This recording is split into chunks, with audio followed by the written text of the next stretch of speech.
ओम अज्ञानतिमिरान्धस्य ज्ञानाञ्जनशलाकया चक्षुरुन्मीलितं येन तस्मै श्रीगुरवे नमः। नमो विष्णुपादाय कृष्णप्रेष्ठाय भूतले श्रीमते भक्तिवेदान्तस्वामिनिति नामिने। नमस्ते सारस्वते देवे गौरवाणी प्रचारिणे निर्विशेष शून्यवादी पाश्चात्यदेशतारिणे। जय श्री कृष्ण चैतन्य प्रभु नित्यानंदा श्री अद्वैत गदाधर श्रीवासादि गौर भक्त वृंदा। हरे कृष्ण कृष्ण कृष्ण हरे हरे, हरे राम राम राम हरे हरे। मूकं करोति वाचालं पंगुं लंघयते गिरिं यत्कृपातमहं वन्दे श्रीगुरुं दीनतारिणं। वाञ्छाकल्पतरुभ्यश्च कृपा सिन्धुभ्य एव च पतितानां पावनेभ्यो वैष्णवेभ्यो नमो नमः। हरे कृष्णा। तो स्वागत है आप सभी का चैतन्य लीला गौर लीला के एपिसोड नंबर 2 में। तो कल के डिस्कोर्स में हमने समझा कि चैतन्य महाप्रभु कौन है, उनकी असली पहचान क्या है, चैतन्य महाप्रभु के अवतरण के पीछे कारण क्या हैं, हमने चर्चा की उसके ऊपर, बाह्य कारण, आंतरिक कारण। और शास्त्रों के माध्यम से हमने ये प्रूफ किया कि कैसे चैतन्य महाप्रभु जो हैं उनके अवतरण की भविष्यवाणी शास्त्रों में पहले से की गई है। तो आज के इस डिस्कोर्स में हम चर्चा करेंगे चैतन्य महाप्रभु की जीवनी के बारे में बहुत संक्षिप्त में। चैतन्य महाप्रभु की जो जीवनी है, बायोग्राफी, उसको यूं तो कई सारे राइटर्स, लेखकों ने लिखा है, लेकिन उनमें जो चैतन्य चरितामृत, जिसको कि श्रील कृष्णदास कविराज गोस्वामी महाराज ने उसको लिखा है, वो चैतन्य महाप्रभु की जीवनी को बहुत विस्तार में चर्चा करते हैं उसके ऊपर।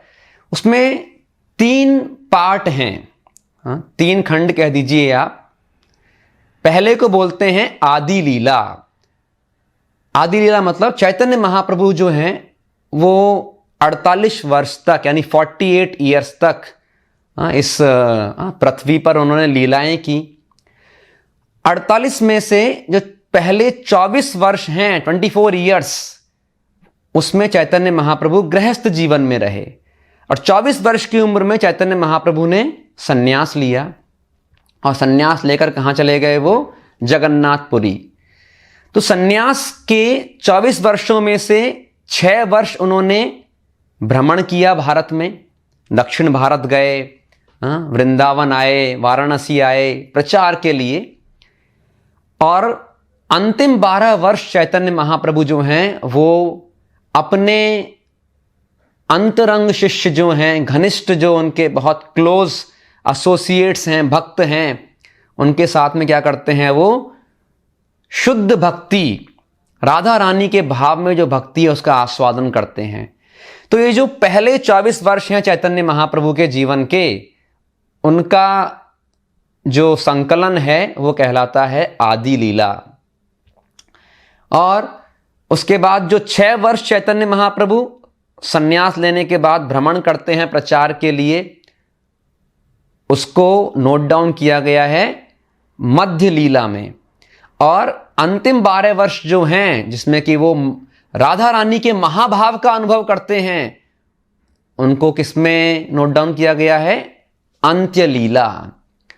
तो आज हम आदि लीला के कुछ चैप्टर्स से चैतन्य महाप्रभु की थोड़ी बहुत जो लीलाएं हैं जो उन्होंने गृहस्थ जीवन में रहकर परफॉर्म की, उन पे संक्षिप्त में चर्चा करेंगे। तो सबसे पहले जानते हैं कि चैतन्य महाप्रभु जो है उनका आविर्भाव कब हुआ, कहाँ हुआ, उन्हें किसने अपने पुत्र के रूप में प्राप्त किया, कौन है वो भाग्यशाली भक्त। तो चैतन्य महाप्रभु जो हैं उनका जो आविर्भाव है वो 1486 AD 1486 में पश्चिम बंगाल में कलकत्ता से थोड़ी दूरी पर नदिया नाम का एक जिला है, वहां पर नवदीप नाम का एक टाउन है। उस नवदीप टाउन के मायापुर नाम के गांव में चैतन्य महाप्रभु का क्या होता है, उनका आविर्भाव होता है। और चैतन्य महाप्रभु जो अवतरण करते हैं वो फाल्गुन मास की पूर्णिमा होती है, नक्षत्र भी फाल्गुनी नक्षत्र होता है। हालांकि पूर्णिमा के दिन जो चंद्रमा है उसको पूर्ण रूप से विजिबल होना चाहिए आकाश में, लेकिन क्योंकि चैतन्य महाप्रभु जो क्या हैं, वास्तविक चंद्र हैं, चैतन्य चंद्र, क्योंकि अब चैतन्य चंद्र का उदय हो गया है, जो क्या है, स्पॉटलेस है। क्योंकि ये जो हमारा मून है इस पे तो दाग हैं, ये तो इस पे तो स्पॉट्स हैं। तो जब इस चांद ने देखा कि स्पॉटलेस मून, बेदाग चांद जो है अब उसका उदय हो गया है, तो मेरी क्या जरूरत लोगों को, तो ये चांद भी छुप गया। तो इसे बोलते हैं इक्लिप्स। ग्रहण हो गया था उस दिन, लूनर इक्लिप्स, चंद्र ग्रहण। और जैसा कि सनातन धर्म में ये रिवाज है, कल्चर है कि जो भी ग्रहण होता है, चाहे सूर्य ग्रहण हो, चंद्र ग्रहण हो, तो ग्रहण वाले दिन कुछ भी ग्रहण नहीं करना चाहिए। ग्रहण के समय में कुछ भी ग्रहण नहीं करना चाहिए, केवल और केवल भगवान के नाम के अलावा। भगवान के नाम को ग्रहण कीजिए। तो सब क्या कर रहे थे, जितने भी हिंदू लोग थे वो सभी हरे कृष्णा, हरि बोल, हरिनाम संकीर्तन कर रहे थे। और हिंदुओं को चढ़ाते हुए मुस्लिम भी क्या कर रहे थे, वो भी हरि हरि की ध्वनि कर रहे थे। मतलब चैतन्य महाप्रभु ने अवतरण के साथ ही क्या किया, संकीर्तन आंदोलन का इनॉग्रेशन कर दिया। सभी लोगों को हरे कृष्णा मंत्र, हरिनाम संकीर्तन उसमें शामिल किया, केवल अवतरण के साथ ही। तो उनकी जो माँ है उनका नाम होता है शची देवी, पिता का नाम होता है जगन्नाथ मिश्रा, जिन्हें पुरंदर मिश्रा के नाम से भी जाना जाता है। और ये जो जगन्नाथ मिश्रा और शची माता हैं, ये पिछले जन्म में नंद बाबा और यशोदा मैया ही होते हैं। तो पिछले जन्म में कृष्ण के माता पिता नंद और यशोदा, जब कृष्ण पुनः अवतरित होते हैं राधा रानी के भाव में, चैतन्य महाप्रभु के स्वरूप में, तो वही नंद यशोदा जगन्नाथ मिश्रा और शची माता के रूप में पुनः अवतरित होते हैं और भगवान के माता पिता होने का सुअवसर लाभ प्राप्त करते हैं। तो भगवान जो हैं वो अपनी इच्छा से प्रकट होते हैं, संभवामी आत्म माया, लेकिन उनके आविर्भाव के पीछे एक बहुत बड़ा कारण होता है। गीता में भगवान कहते हैं, यदा यदा ही धर्मस्य ग्लानिर्भवति भारत अभ्युत्थानम अधर्मस्य तदात्मानं सृजाम्यहम् परित्राणाय साधूनां विनाशाय च दुष्कृतां धर्म संस्थापनार्थाय संभवामि युगे युगे।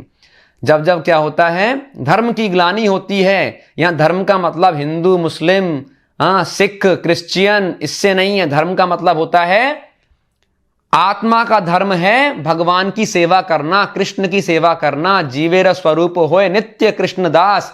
हम भगवान के दास हैं, हम भगवान के सेवक हैं। जब हम भगवान की सेवा करना भूल जाते हैं और इंद्रिय तृप्ति में, सेंस ग्रेटिफिकेशन में खो जाते हैं, तो भगवान अवतरित होकर क्या करते हैं, वो हमें पुनः ये जो सनातन धर्म है हमारा, भगवान की सेवा करना, उसमें संलग्न होने के लिए उपदेश देते हैं। अनेकानेक प्रकार के क्रियाकलाप, लीलाएं करते हैं। तो भगवान कृष्ण जो हैं उन्होंने 5000 साल पहले अवतरण लेकर गीता का उपदेश बोला। उसमें कहा कि सर्वधर्मान परित्यज्य मामेकम शरणम व्रज। अरे हमने इतने सारे मनगढ़ंत धर्म बना लिए हैं, परिवार धर्म, जाति धर्म, समाज धर्म, देश धर्म, पता नहीं क्या क्या ऊट पटांग धर्म लोगों ने बना लिए हैं। तो भगवान गीता में कहते हैं ये सारे मनगढ़ंत धर्मों का त्याग करो और मेरी शरण में आओ। बस माम एकम शरणम व्रजा अहम त्वाम सर्व पापेभ्यो मोक्षयिष्यामि मा शुचा। और मैं तुम्हें सारे पापों से मुक्त कर दूंगा, तुम बिल्कुल भी संकोच मत करो इसमें। लेकिन लोगों ने क्या किया, लोगों ने भगवान की बात नहीं मानी और कालांतर में धीरे धीरे करके ये जो मैसेज है गीता का, ये विलुप्त होना प्रारंभ हो गया। लोग बहुत ज्यादा मटेरियलिस्टिक, भौतिकवादी हो गए। केवल और केवल इस संसार में क्या करना, इंद्रिय तृप्ति करना, इस संसार में परमानेंट सेटल होने का प्रयास करना। बस भूल गए लोग कि मानव जीवन का उद्देश्य क्या है। तो जब जीव जो होते हैं इस प्रकार से जब जीवन के उद्देश्य को भूल जाते हैं और अनेक प्रकार के कष्ट पाते हैं, क्योंकि जब जीवन का व्यक्ति गोल भूल जाता है तो वही कारण होता है हमारे सारे कष्टों का। तो चैतन्य महाप्रभु के एक अनन्य भक्त हैं जिनका नाम होता है श्री अद्वैत आचार्य। अद्वैत आचार्य जो हैं वो महाविष्णु के ही अवतार हैं।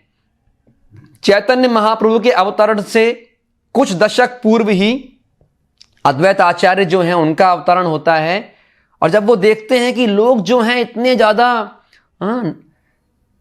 उपभोक्तावादी हो गए हैं, केवल क्या करना है उन्हें केवल और केवल इंद्रिय तृप्ति करनी है, भक्ति का वो लोग ABCD भी नहीं जानते हैं, और जो ये अध्यात्म है वो भी अनेक प्रकार की कुरीतियों से भर गया है।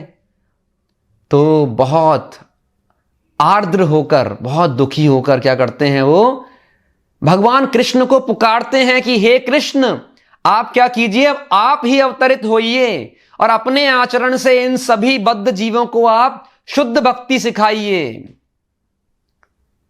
तो जो शालिग्राम है उनको गंगा जल और तुलसी के माध्यम से शालिग्राम जी की प्रतिदिन क्या करते हैं, सेवा करते हैं, संकीर्तन करते हैं और भगवान को पुकारते हैं कि भगवान आप अवतरित होइए। तो ऐसे अद्वैत आचार्य इत्यादि जो शुद्ध भक्त हैं उनकी पुकार सुनकर जो कृष्ण हैं वो अवतरित होते हैं। तो भगवान जो है वो भक्तों की पुकार से आते हैं। तो इस प्रकार भगवान का अवतरण होता है। चैतन्य महाप्रभु के अवतरण से पहले, आविर्भाव से पहले, जो शची माता और जगन्नाथ मिश्रा हैं उनकी 8 पुत्रियां जो उनका निधन हो चुका होता है एक के बाद एक। तो दोनों बहुत दुखी होते हैं कि हमारी कोई भी संतान जो है वो जीवित नहीं रह पा रही है।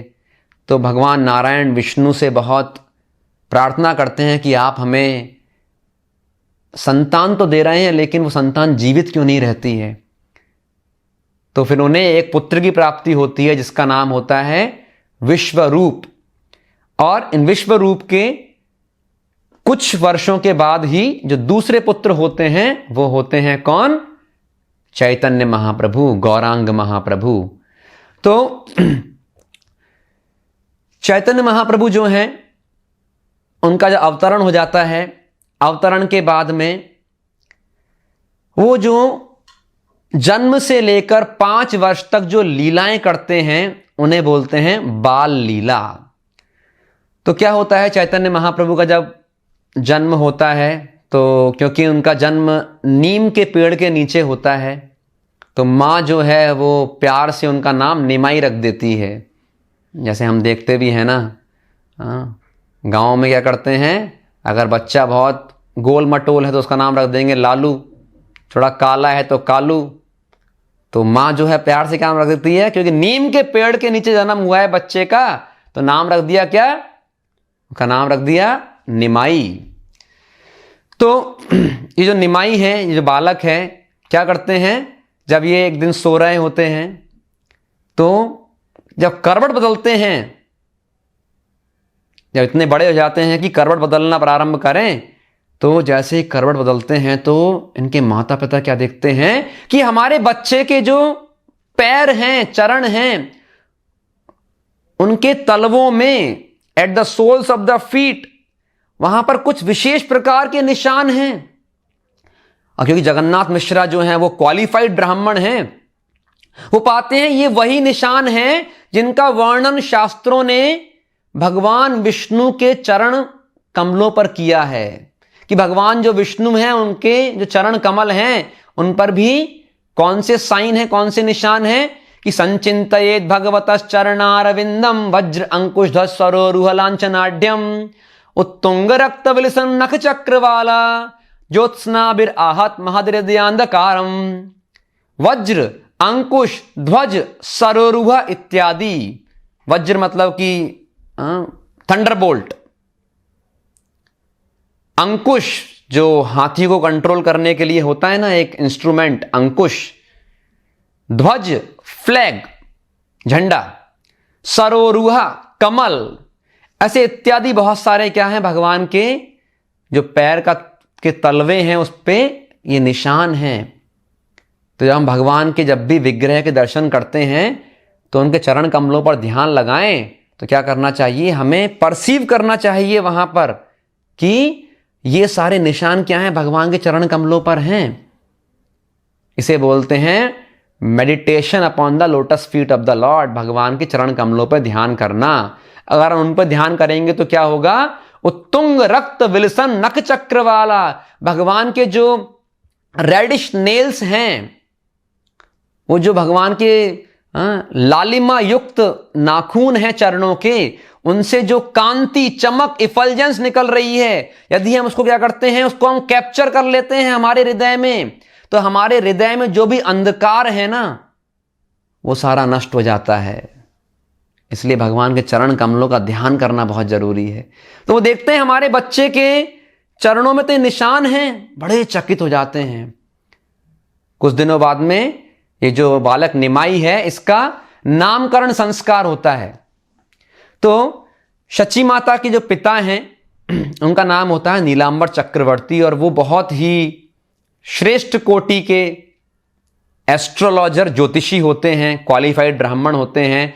तो वो क्या करते हैं, जैसे ही इस बच्चे का वो जो हॉरोस्कोप है, जन्मपत्री बनाते हैं, तो दंग रह जाते हैं कि ये बालक जो है ये तो साधारण बालक नहीं है, ये तो कोई महापुरुष है। अब महापुरुष नहीं, ऐसा लगता है ये तो स्वयं भगवान नारायण यहां पर अवतरित हुए हैं। और ये जो बच्चा है निमाई, इसके शरीर के अनेक जो अंग हैं उनको देखकर कहते हैं कि शास्त्रों में एक महान व्यक्तित्व के शरीर के 32 अंगों का वर्णन है कि ये जो 32 बॉडीली पार्ट्स होंगे ये क्या होंगे, ये बहुत स्पेशल होंगे। यदि कोई व्यक्ति क्या है वो असाधारण है तो वो पाते हैं कि जो निमाई है बच्चा, इसके शरीर में 32 के 32 अंग क्या हैं, वो एग्जैक्टली उस डिटेल से मैच कर रहे हैं जो शास्त्रों में दिया गया है। किसके लिए, एक असाधारण व्यक्ति के लिए या भगवान के अवतार के लिए। तो इस प्रकार से क्या होता है, वो कहते हैं कि ये बच्चा है वो साधारण नहीं होगा, इसका नाम होगा विश्वंभर। मतलब ये पूरे विश्व का क्या करेगा, भरण पोषण करेगा। वैसे भी भगवान विष्णु वही भरण पोषण कर रहे हैं। एको यो बहुनाम विदधाति कामान। जीवों की सारी आवश्यकताएं तो भगवान ही पूरी करते हैं, लेकिन ये क्या करेगा, ये बालक ये पूरे संसार को भगवत प्रेम से भर देगा ये, इसलिए इसका नाम क्या है, विश्वंभर। तो चैतन्य महाप्रभु मानी कि निमाई ये जो बालक है, जब ये लेटे हुए हैं ये, तो क्या होता है, जब भी रोना प्रारंभ करते हैं तो आस पड़ोस की जो महिलाएं हैं वो आती हैं और वो पाती हैं कि बच्चा जो है वो किसी भी प्रकार से शांत नहीं होता जब तक कि क्या नहीं करें, हरिनाम संकीर्तन नहीं करें। जब तक कि हरे कृष्णा हरि बोल नहीं बोलें ये बच्चा शांति नहीं होता है। तो उनके लिए तो एक फन बन गया। बोले क्या करो, बच्चे को रुलाओ और जैसे ही रोना प्रारंभ करे तो हरे कृष्णा हरि बोल बोलो, ये शांत हो जाएगा। तो ऐसे क्या करते थे चैतन्य महाप्रभु, जो पड़ोस की महिलाएं थी उन सभी को वात्सल्य भाव, उनको वात्सल्य भाव का आनंद देते थे, वात्सल्य रस का आनंद। कि जैसे ही वो क्या करती, कई बार तो वो जानबूझकर ऐसे पिंच करती चैतन्य महाप्रभु को, और जैसे वो रोते थे तो हरि बोल हरे कृष्णा, तो शांत हो जाना।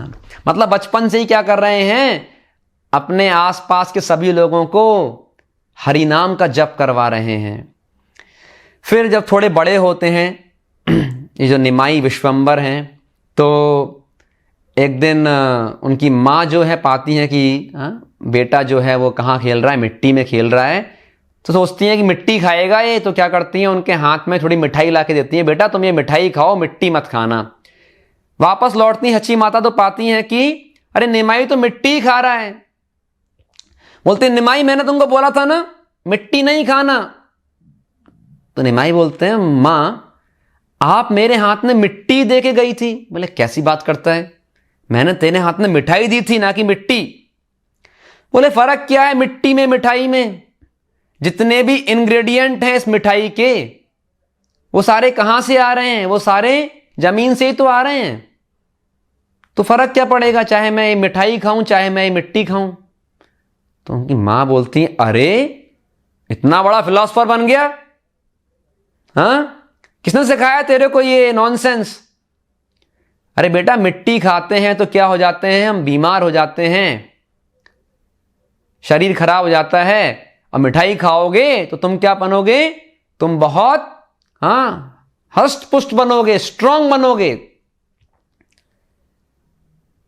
तो क्या है यहां पर चैतन्य महाप्रभु जो हैं वो शुरू से ही इंडिकेशन दे रहे हैं कि ये जो पूरी दुनिया में मायावाद फिलॉसफी है, मतलब everything is one, absolute monism, Kaivalyam, सब कुछ एक ही है, ब्रह्म सत्य जगत मिथ्या, सब कुछ एक ही है। एंड में क्या होना है, सबको निराकार ब्रह्म में जाके मिल जाना है, सब कुछ एक ही है।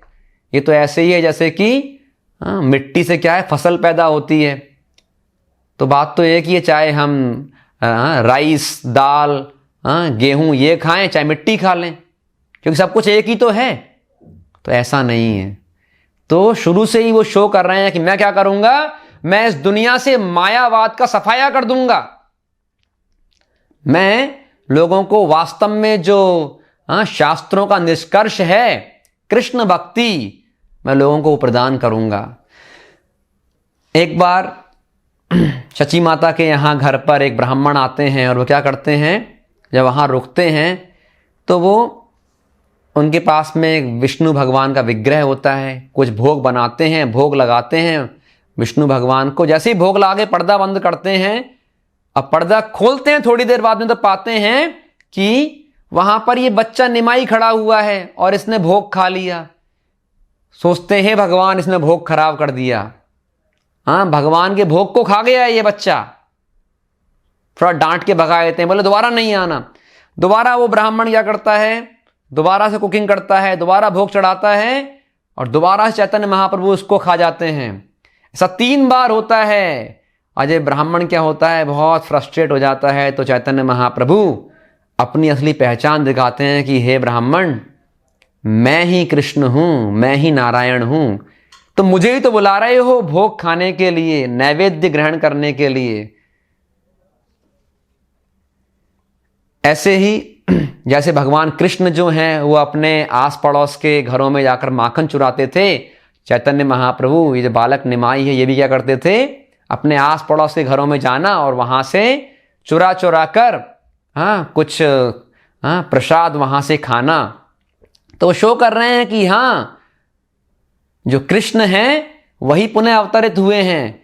और एक बार क्या होता है, जो छोटा बच्चा है वो घर के बाहर आंगन में खेल रहा है और माँ ने प्रेम पूर्वक क्या किया है, बच्चे का बहुत अच्छा श्रृंगार किया है, बहुत कॉस्टली ड्रेस पहनाई है, बहुत महंगे सोने चांदी के आभूषण पहना दिए बच्चे को।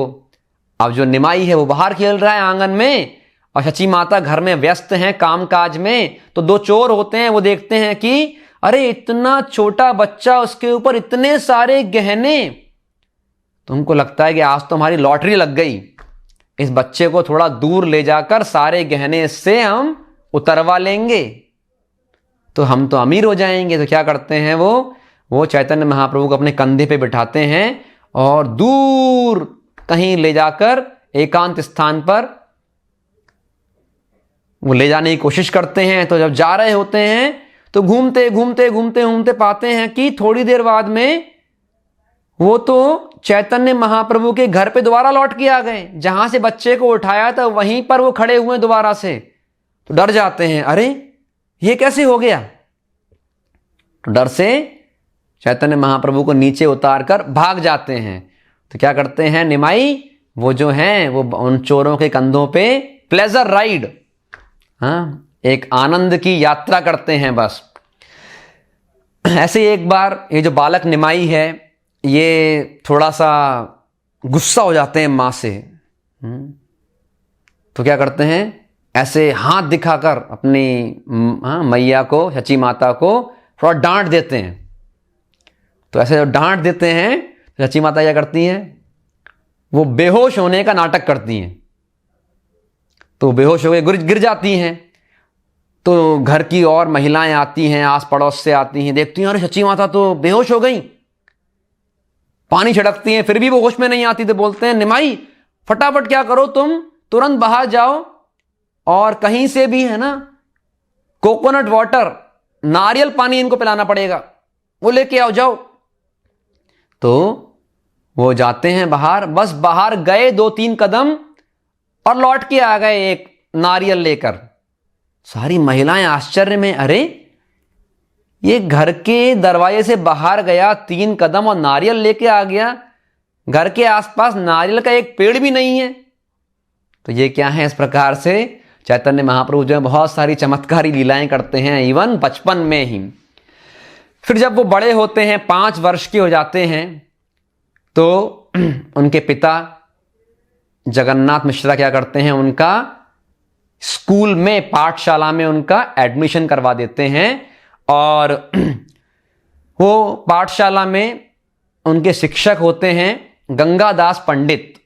उनके सानिध्य में संस्कृत की व्याकरण का वो अध्ययन करते हैं निमाई, और बहुत जल्दी तुरंत वो संस्कृत व्याकरण को समझ लेते हैं। लेकिन कुछ समय बाद क्या होता है, चैतन्य महाप्रभु यानी निमाई जो हैं उनके बड़े भाई विश्वरूप वो सन्यास ले लेते हैं। तो माता पिता बहुत दुखी हो जाते हैं और चैतन्य महाप्रभु को सांत्वना देते हैं, आप चिंता मत करिए, मैं आपका ध्यान रखूंगा। लेकिन कुछ समय बाद में जो पिता हैं जगन्नाथ मिश्रा, उनका देहांत हो जाता है। तो जगन्नाथ मिश्रा का देहांत हो जाता है और माँ हैं अब वो विडो हो गई हैं, विधवा हो गई हैं। तो क्या करते हैं, चैतन्य महाप्रभु जो हैं वो मैरिज, उनकी शादी संपन्न होती है ताकि घर को कोई संभाल सके, माता का ध्यान रख सके।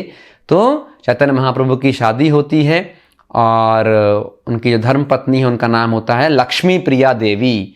तो इस प्रकार से क्या करते हैं वो गृहस्थ आश्रम में प्रवेश करते हैं।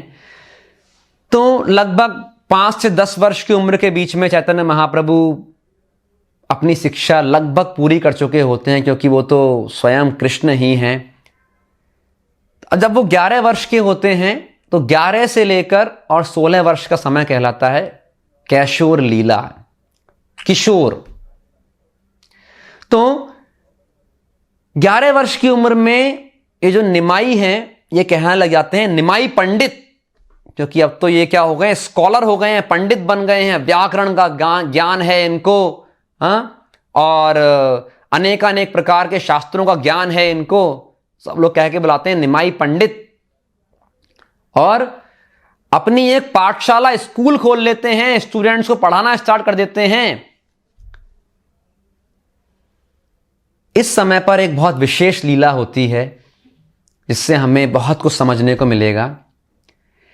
एक बहुत प्रकांड संस्कृत का विद्वान जिसका नाम होता है केशव कश्मीरी, इसे लोग दिग्विजयी केशव कश्मीरी पंडित के नाम से भी जानते थे, क्योंकि यह कश्मीर से था, लेकिन पूरे भारतवर्ष में जहां जहां पर भी विद्वान लोग रहा करते थे उन सभी को इसने शास्त्रार्थ में, वाद विवाद में परास्त कर दिया था। तो जो नवद्वीप है वो पुराने समय में एक बहुत प्रधान स्थान था। नवद्वीप के जो ब्राह्मण थे वो पूरे भारत में प्रसिद्ध थे अपनी स्कॉलरशिप के लिए, विद्वता के लिए। इवन बाहर से भी लोग नवद्वीप में आकर संस्कृत इत्यादि पढ़ा करते थे, शास्त्रों का अध्ययन करते थे। तो ये नवद्वीप आता है और नवद्वीप में आके चैलेंज करता है कि मैं नवद्वीप के सारे ब्राह्मण विद्वानों को क्या करता हूं, मैं चैलेंज करता हूं कि कोई आइए मुझसे शास्त्रार्थ कीजिए। तो सारे के सारे अब जो ब्राह्मण हैं नवद्वीप के सोचते हैं क्या किया जाए, यदि हम हार गए तो बड़ी बदनामी होगी हमारी, कि नवद्वीप जो है वो तो प्रधान पीठ है शास्त्र संस्कृत समझने की। तो बोलते हैं एक काम करते हैं, जो हमारा बच्चा है ना ये निमाई, देखो ये तो बच्चा है लेकिन पंडित भी है, ये उसको बहुत ज्ञान है, क्या करेंगे हम निमाई पंडित को प्रस्तुत करेंगे उसके सामने। अगर ये हार गया तो कहेंगे कोई बात नहीं, वो तो बच्चा ही तो हारा है, और अगर ये जीत गया तो हम बोलेंगे देखो नवद्वीप का जो एक छोटा बच्चा है वो भी एक दिग्विजयी पंडित को परास्त करने में सक्षम है। तो सोचते हैं बड़ा अच्छा आइडिया है, ब्रिलियंट आइडिया, लेट्स एग्जीक्यूट। तो फिक्स हो जाता है कल क्या होनी है, डिबेट होनी है केशव कश्मीरी और निमाई पंडित के बीच में। तो एक दिन पहले संध्या के समय ये जो निमाई पंडित हैं अपने अनेकानेक जो विद्यार्थी शिष्य हैं उनके साथ में गंगा के तट पे बैठे हुए होते हैं, और कोइंसिडेंटली वहां पर ये जो केशव कश्मीरी है इनका भी आगमन हो जाता है। तो निमाई पंडित उनको हाथ जोड़ के अभिनंदन करते हैं, प्रणाम करते हैं और बोलते हैं अरे आप तो इतने महान विद्वान हैं। और इधर केशव कश्मीरी बोलते हैं ओ तुम ही निमाई पंडित हो, बहुत सुना है तुम्हारे बारे में। तो निमाई पंडित कहते हैं कि आप इतने महान विद्वान हैं तो मेरी इच्छा है कि आपके मुंह से ये मां गंगा की स्तुति में कुछ श्लोक सुनने की, एक कविता सुनने की। बस ये सुनते ही तो केशव कश्मीरी एकदम खुश, और फिर एक के बाद एक उनके मुंह से क्या है श्लोक निकलते हैं संस्कृत के, सैकड़ों श्लोक निकल के बाहर आते हैं कुछ ही पलों में। सब लोग एकदम आश्चर्यचकित रह जाते हैं कि ये कितना प्रकांड विद्वान है ये केशव कश्मीरी। लेकिन निमाई पंडित जो हैं उन सभी श्लोकों को सुनने के बाद बहुत प्रसन्न, बहुत उनकी प्रशंसा करते हैं, बोलते हैं वाह आपने तो इतनी अच्छी स्तुति प्रस्तुत की है मां गंगा के महिमा में। तो अब मैं आपसे निवेदन करूंगा, आप ये बताइए आपकी ये जो पोइट्री है, आपकी ये जो रचना है, इसमें गुण और दोष उन पर चर्चा कीजिए। तो चौंक जाते हैं, अरे गुण और दोष, मेरी जो रचना है ये कंपोजिशन है ये तो केवल और केवल गुणों से भरा हुआ है, इसमें लेश मात्र भी दोष नहीं है। तो चैतन्य महाप्रभु कहते हैं कि माना इसमें बहुत सारे गुण हैं, उन्हें बताते भी हैं ये गुण हैं वो गुण हैं, लेकिन वो कहते हैं इसमें बहुत सारे दोष भी हैं। तो ये केशव कश्मीरी कहते हैं बताओ क्या क्या दोष हैं, और चैतन्य महाप्रभु एक के बाद एक अनेक दोष उनको बताते हैं। और ये जो केशव कश्मीरी हैं ये तो एकदम हक्का बक्का रह जाता है, आश्चर्यचकित हो जाता है कि अरे ये जो बच्चा है, पहली बात तो इसको इतने सारे श्लोक कैसे याद रहे, और किस श्लोक में क्या गुण है क्या दोष है, कैसे? जब तक सरस्वती देवी की कृपा इसके ऊपर नहीं है तब तक तो दुनिया का कोई व्यक्ति इतना असाधारण नहीं हो सकता। क्योंकि ये केशव कश्मीरी हैं, उनकी जो आराध्या हैं वो देवी सरस्वती होती हैं। तो वो समझ जाते हैं कि आज देवी सरस्वती ने मेरे अभिमान को, गर्व को, घमंड को एक बच्चे के माध्यम से क्या किया है, चूर चूर किया है, तोड़ा है उसे। मीटिंग डिस्पर्स हो जाती है, केशव कश्मीरी चले जाते हैं अपने घर और चैतन्य महाप्रभु अपने घर। रात्रि को जब वो शयन करते हैं केशव कश्मीरी, तो उनको रात में स्वप्न आता है। स्वप्न में मां सरस्वती आकर बोलती हैं कि हे केशव कश्मीरी, तुमने तो बहुत बड़ी धृष्टता की है, मूर्खता की है। ये जो निमाई हैं, निमाई पंडित चैतन्य महाप्रभु, ये तो मेरे भी स्वामी हैं, मेरे भी आराध्य हैं, और तुम उनसे वाद विवाद करने चले थे। और जब नींद खुलती है इन कश्मीरी पंडित की, तो सुबह जाते हैं और निमाई पंडित उनके चरणों में जाके दंडवत करके उनको सरेंडर हो जाते हैं कि मैं जो था, मैं अभिमान से, गर्व से क्या हो गया था, मैं भर गया था। तो आपने क्या किया, मेरे ऊपर कृपा की है, मेरे अभिमान को आपने तोड़ दिया।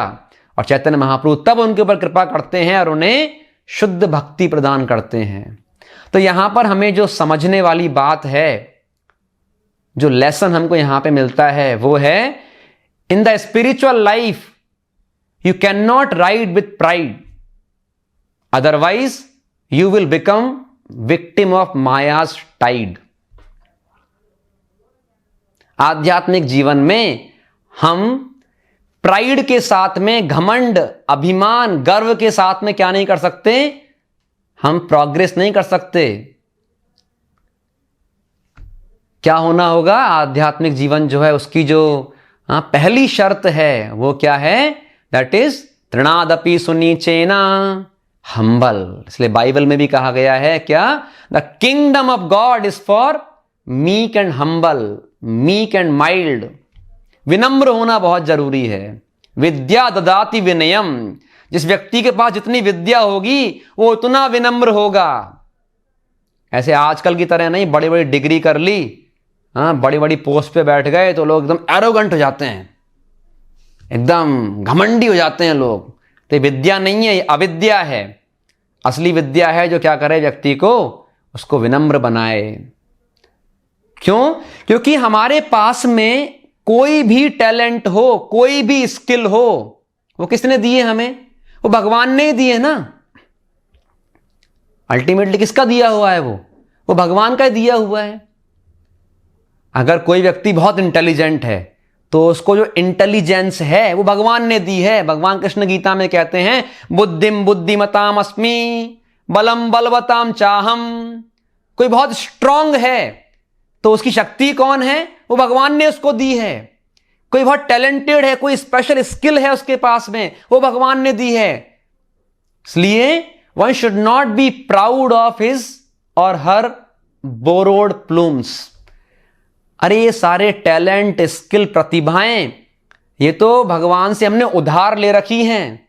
जिस दिन भगवान ने हमसे ले लिया ना इनको, उस दिन क्या है, उस दिन ये हमारे काम नहीं आएंगी। इसका उदाहरण आता है श्रीमद् भागवतम में कि जो अर्जुन हैं वो क्या करते हैं, वो जब हस्तिनापुर से द्वारिका जाते हैं और द्वारिका से जब वो लौट रहे होते हैं तो उनके साथ में भगवान कृष्ण की जो रानियां हैं वे भी होती हैं, क्योंकि भगवान कृष्ण इस पृथ्वी को छोड़कर अपने आध्यात्मिक धाम गोलोक धाम वापस जा चुके होते हैं। तो अर्जुन को लगता है कि ये जो रानियां हैं इनके संरक्षण के लिए अच्छा रहेगा ये कहां रहें, ये बहुत आराम से हस्तिनापुर में रहें। तो वहां से चलते हैं द्वारिका से, तो रास्ते में जंगल में कुछ आदिवासी, कोई बहुत बड़े योद्धा नहीं, कुछ आदिवासी लोग आते हैं और वो अर्जुन को परास्त कर देते हैं।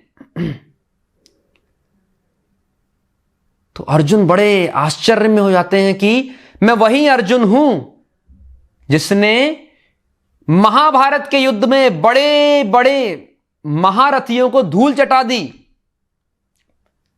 जिसके गांडीव के इवन जो देवता हैं वो भी उसके गांडीव की ध्वनि से वो भी भयभीत हो जाते हैं। उस अर्जुन को इन आदिवासियों ने हरा दिया। तो अर्जुन समझ में आता है अर्जुन के कि शक्ति मेरे अंदर नहीं थी, शक्ति किसके अंदर थी, हाँ वो कृष्ण की शक्ति थी। भगवान ने मुझे शक्ति दी थी, उस शक्ति से मैं क्या कर पाया, महाभारत का युद्ध जीत पाया। जैसे अगर एक बल्ब है, वो बल्ब क्या करता है, वो बहुत अच्छा उजाला देता है, तो उसको क्या नहीं होना चाहिए, उसको प्राइड नहीं होना चाहिए कि मैं क्या करता हूं, इतना उजाला देता हूं। क्योंकि बल्ब में उजाला आता है किसके कारण? इलेक्ट्रिसिटी के कारण, इलेक्ट्रिक पावर के कारण। अगर पावर हाउस से इलेक्ट्रिक पावर मिलना बंद हो जाए बल्ब को, तो बल्ब अपने सराउंडिंग का अंधेरा दूर करना तो भूल जाइए, वो अपना अंधेरा दूर नहीं कर सकता, यूजलेस है वो। वैसे ही सारी जो शक्ति है उसका पावर हाउस कौन है? कृष्ण। यदि भगवान हमसे शक्ति वापस ले लेना तो हम कुछ नहीं कर सकते। इसका एविडेंट एग्जाम्पल है in the recent history. There is a very famous boxer Muhammad Ali. उसने वर्ल्ड हैवीवेट चैंपियनशिप में एक पंच में अपने ओपोनेंट प्रतिद्वंदी को गिरा दिया और ऐसे हाथ उठाकर बोला उसने, आई एम द ग्रेटेस्ट, मैं सबसे महान हूं। क्योंकि इतनी शक्ति है ना हाथ में, एक पंच में गिरा दिया। सोचिए आप। उसी मोहम्मद अली को कुछ समय बाद क्या हो गया? उसको ऐसी बीमारी हो गई, पार्किंसन, ये एक तरह का लकवा है, कि वो मोहम्मद अली एक पानी का ग्लास उठाने में भी क्या थे? सक्षम नहीं थे। वो मोहम्मद अली पानी का ग्लास नहीं उठा सकता है, वो ऑटोग्राफ नहीं दे सकता है। उसका हाथ जो है उसको मूवमेंट करवाने के लिए भी एक व्यक्ति की जरूरत है। क्योंकि भगवान ने क्या ले ली? पावर वापस ले ली। सो हमें कभी भी प्राइड नहीं होना चाहिए, हमेशा हम्बल रहना चाहिए। भगवान जो है भक्त के प्राइड को क्या करते हैं? उसको तोड़ देते हैं। द्रौपदी देवी, उन्हें बहुत प्राइड था, अरे कौन जो है मेरी तरफ आंख उठाकर देख ले, मेरे तो 5 पति हैं, वो भी दुनिया के 5 सर्वश्रेष्ठ पुरुष। अर्जुन सबसे महान योद्धा, भीम सबसे शक्तिशाली, ऐसे क्या हैं? पति हैं मेरे। तो थोड़ा प्राइड था उनको, तो भगवान ने उस प्राइड को ऐसे तोड़ा कि भरी सभा में, हाँ, जहां पे 5 पति बैठे हुए हैं, जहां पे इतने सारे कौन बैठे हुए हैं, और मैं द्रौपदी सोचती थी, अरे मैं तो जो कुरुवंश है इसकी क्या हूं? मैं तो इसकी कुलवधू हूं। तो उसको प्राइड था। तो उस भरी सभा में द्रौपदी का अपमान हुआ तो कुछ काम नहीं आया। ना तो कुरुवंश के योद्धा काम आए और ना 5 पति काम आए। क्योंकि भगवान की ये लीला थी द्रौपदी का प्राइड तोड़ने के लिए।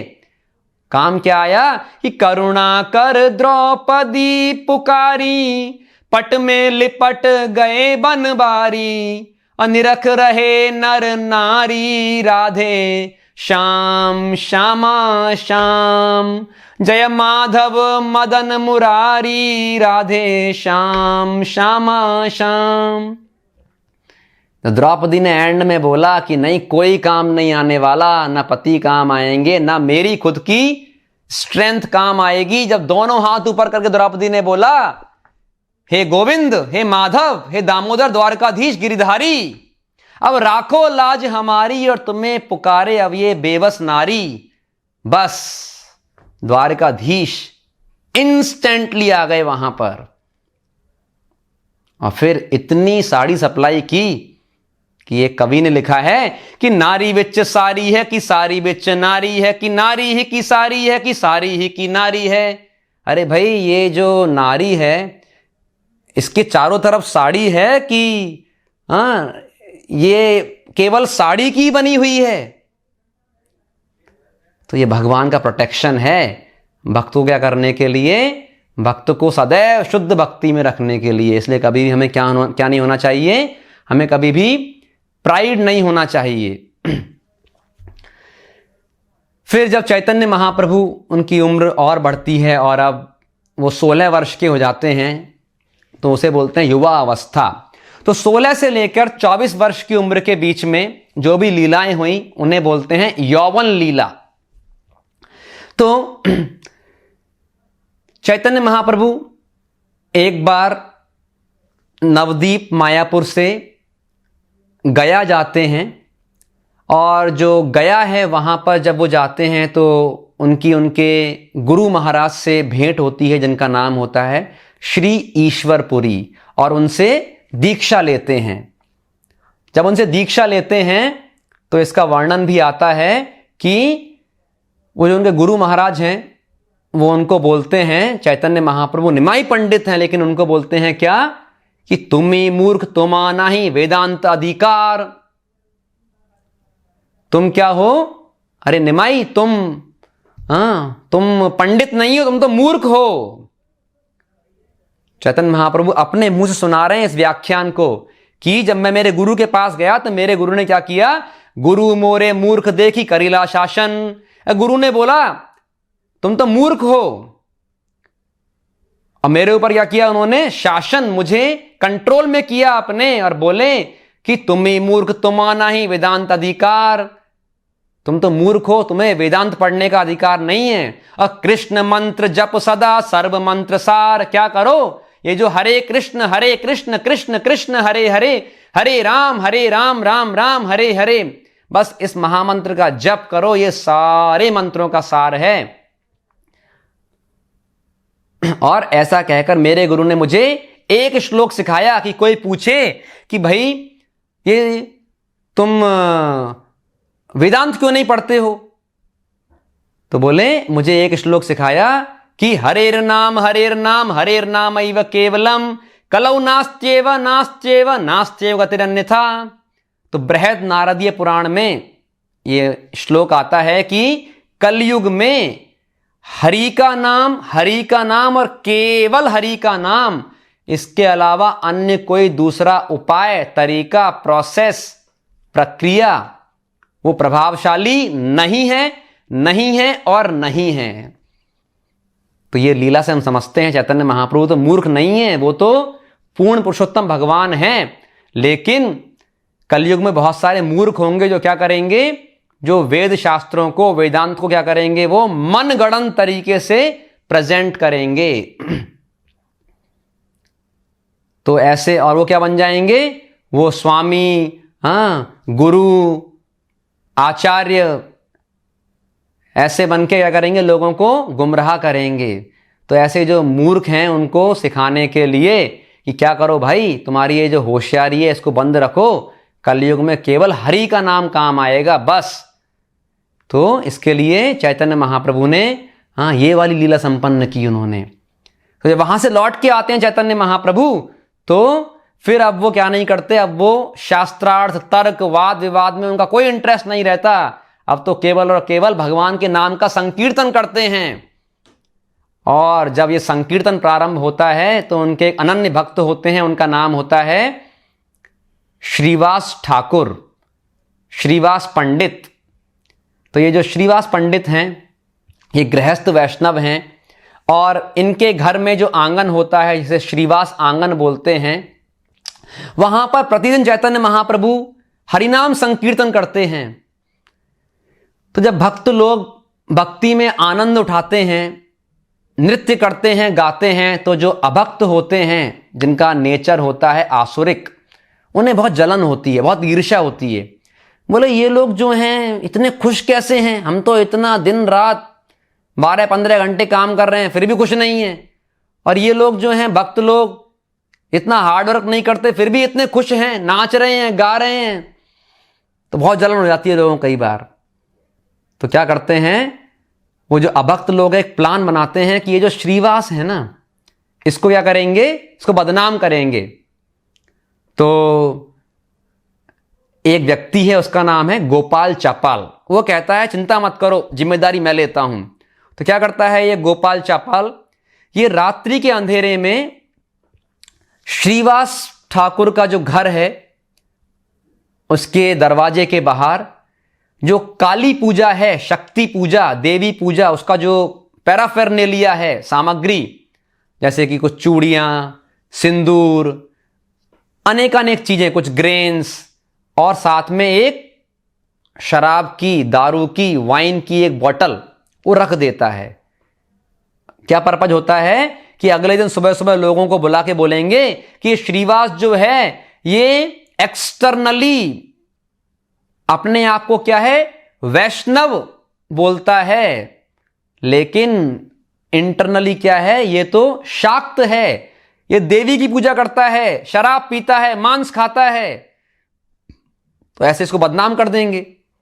जब सुबह होती है और श्रीवास ठाकुर बाहर आते हैं तो सब लोग देखते हैं कि अरे किसने ऐसा किया श्रीवास ठाकुर के घर के सामने।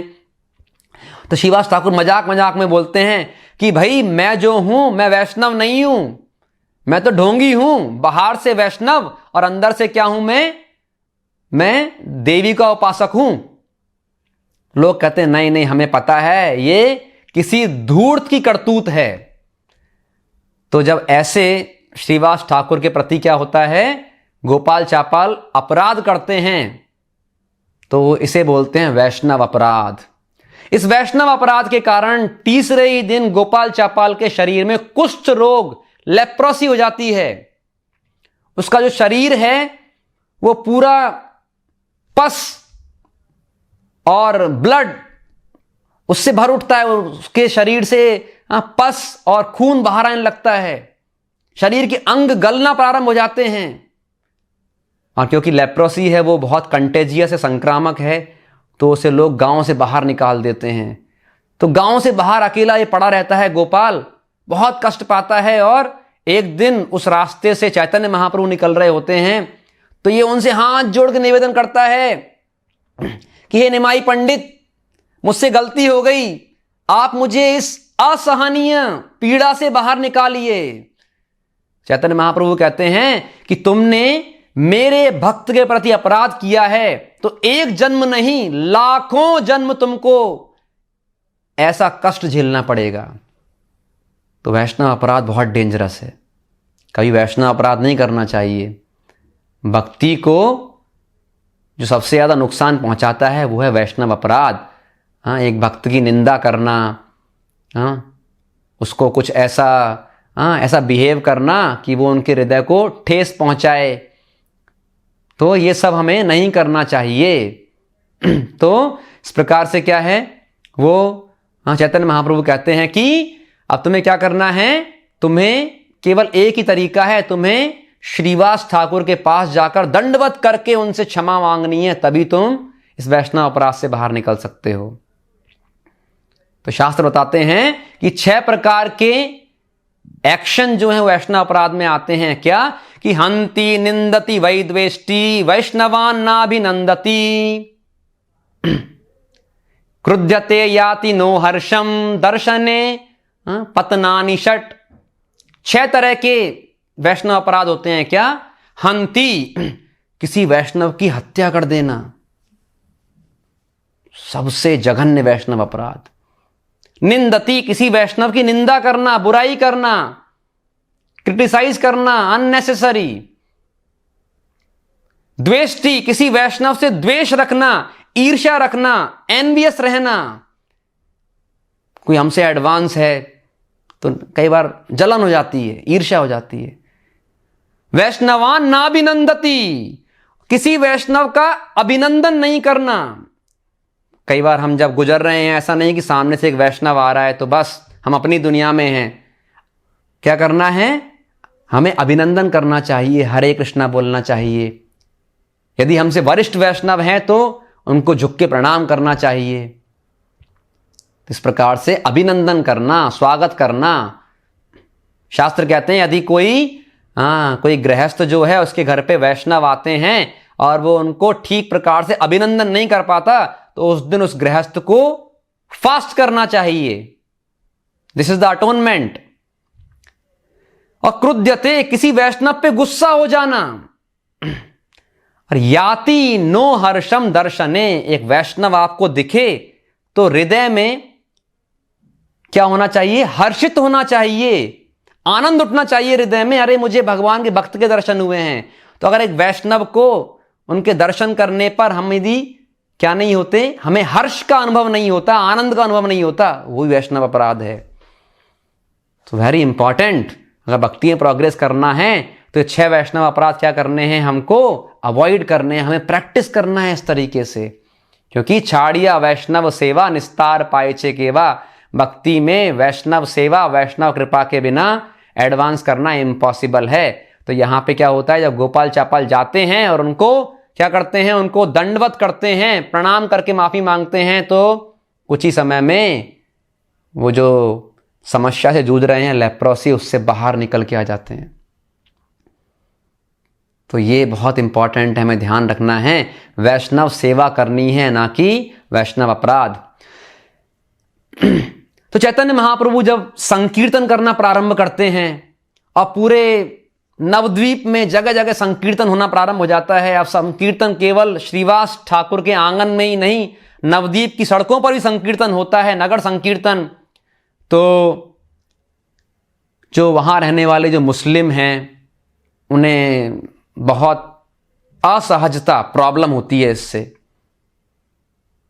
तो वो कुछ मुस्लिम क्या करते हैं, वो वहां के जो काजी हैं, मजिस्ट्रेट चांद काजी के पास जाते हैं और कंप्लेन लॉन्च करते हैं कि अरे ये जो हिंदू धर्म है ये बहुत बढ़ रहा है, अब आप क्या कुछ कीजिए। आप ये लोग क्या करते हैं, ये लोग तो सड़क पे आके भी हरिनाम का उच्चारण कर रहे हैं। और ना केवल ये, बल्कि जो कुछ तथा कथित ब्राह्मण हैं, जातिवादी ब्राह्मण, वो भी जाके कहते हैं चांद काजी को कि ये जो निमाई पंडित है ये तो हमारे हिंदू धर्म को क्या कर रहा है, उसको ये प्रदूषित कर रहा है, बिगाड़ रहा है।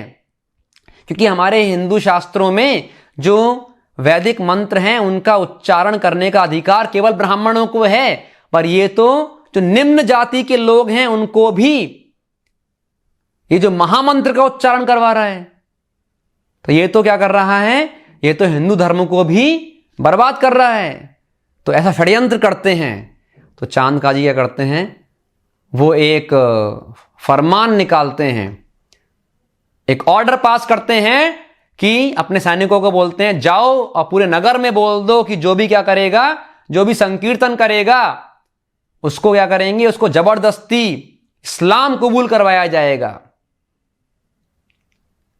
तो जहां भी सैनिक जाते हैं और वहां पर जब ऐसा बोलते हैं कि कोई संकीर्तन नहीं करेगा और कुछ भक्त लोग नहीं मानते, तो क्या करते हैं, उनके जो मृदंग करताल उनको भी तोड़ देते हैं। तब ये खबर पहुंचती है किसके पास, चैतन्य महाप्रभु के पास, कि चांद काजी ने संकीर्तन करने के लिए मना कर दिया, यहां तक कि मृदंग करताल को भी भंग कर दिया, तोड़ दिया। चैतन्य महाप्रभु बहुत गुस्सा हो जाते हैं और कहते हैं कि आज शाम को आप सभी लोग मेरे साथ में संकीर्तन में शामिल होइए और हम सभी लोग इस पूरे नवद्वीप मंडल में संकीर्तन करते हुए कहां जाएंगे, चांद काजी के पास जाएंगे, डरिए नहीं। तो सब लोग आते हैं शाम के समय और संकीर्तन करना प्रारंभ करते हैं। और चैतन्य महाप्रभु इतने फेमस होते हैं नवद्वीप में कि उनकी केवल एक अपील पर लाखों लोग इकट्ठे हो जाते हैं। और कहां जाते हैं वो सभी लोग, शाम के समय हाथ में मशाल लेकर चांद काजी के घर पहुंचते हैं। और चांद काजी देखता है कि लाखों लोग हाथ में जलती मशाल लेकर आ रहे हैं, डर जाता है वो, और डर के कारण अपने घर की छत पे जाके छुप जाता है। सो ये जो है चैतन्य महाप्रभु का, this was the first civil disobedience movement in the history. Chaitanya Mahaprabhu वहां पहुंचते हैं तो बोलते हैं कि अरे काजी साहब, आप ऊपर क्यों चले गए, मैं तो आपका अतिथि हूं, आप नीचे आइए, मैं आपको नुकसान पहुंचाने नहीं आया हूं, मैं तो आपसे कुछ चर्चा करने आया हूं। तो ये सुन के चांद काजी नीचे आते हैं और बोलते हैं कि मुझे लगा इतने सारे लोग आ रहे हैं तो शायद कुछ ना कुछ नुकसान पहुंचाना उनका उद्देश्य हो सकता है। तो बोलते हैं नहीं, मुझे कुछ चर्चा करनी है बस। तो चांद काजी और चैतन्य महाप्रभु की कुछ चर्चाएं होती हैं, हम डिटेल में नहीं जाएंगे उसके। उन चर्चाओं को सुनकर चांद काजी पूरी तरह कन्विंस हो जाते हैं कि करेक्ट, मुझसे गलती हुई है, मैंने संकीर्तन आंदोलन क्या किया है, मैंने उसको बेवजह अवरुद्ध किया है, रोका है, मुझसे गलती हुई है। तो मैं क्या करता हूं, मैं जो हूं आदेश देता हूं कि ना केवल मैं बल्कि मेरी आने वाली पीढ़ियां भी इस संकीर्तन को कभी भी अवरुद्ध नहीं करेंगी, रोकेंगी नहीं। आप बेहिचक सब क्या कीजिए, आप हरिनाम संकीर्तन कीजिए। तो चैतन्य महाप्रभु उनसे पूछते हैं कि ऐसा क्या हुआ कि आपने अपने डिसीजन में तुरंत इतना बदलाव किया, आपका हृदय परिवर्तित कैसे हो गया।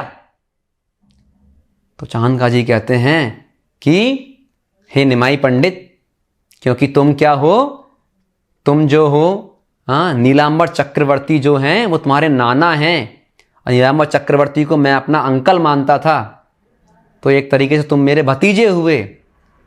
तो मैं तुम्हें बताता हूं क्या हुआ।